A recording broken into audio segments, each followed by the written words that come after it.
আসসালামু আলাইকুম। আজকে আমি আপনাদের সাথে শেয়ার করব প্রাকৃতিক উপায়ে ত্বকের বলিরেখা দূর করে ত্বককে করবে টানটান নরম ও উজ্জ্বল।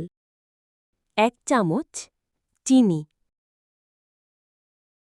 2 চামচ অ্যালোভেরা জেল, 1 চামচ চালের গুঁড়া, সামান্য নারিকেল তেল, 1 চামচ চিনি, 2 চামচ অ্যালোভেরার জেল, 1 চামচ চালের গুঁড়া, সামান্য নারিকেল তেল একটি বাটিতে নিতে হবে। তারপর সব উপকরণগুলো ভালোভাবে মিশাতে হবে। মিশানো হয়ে গেলে একটি ক্রিমের মতো হবে মিশ্রণটি। এবার ক্রিমটা ভালো করে মুখে লাগাতে হবে।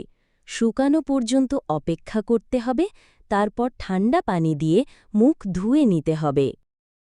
এই প্যাকটি তৈরি করে 2 দিন ব্যবহার করতে পারবেন। গোসলের আগে বা রাতে শোয়ার আগে ব্যবহার করতে পারবেন। সপ্তাহে প্রতিদিন ব্যবহার করতে না পারলে 2 দিন বা 4 দিন ব্যবহার করলে ফল পাবেন ইনশাল্লাহ। ত্বক হবে টানটান, নরম ও উজ্জ্বল। Thanks for watching my video. Video ভালো লাগলে লাইক, শেয়ার, ফলো করবেন।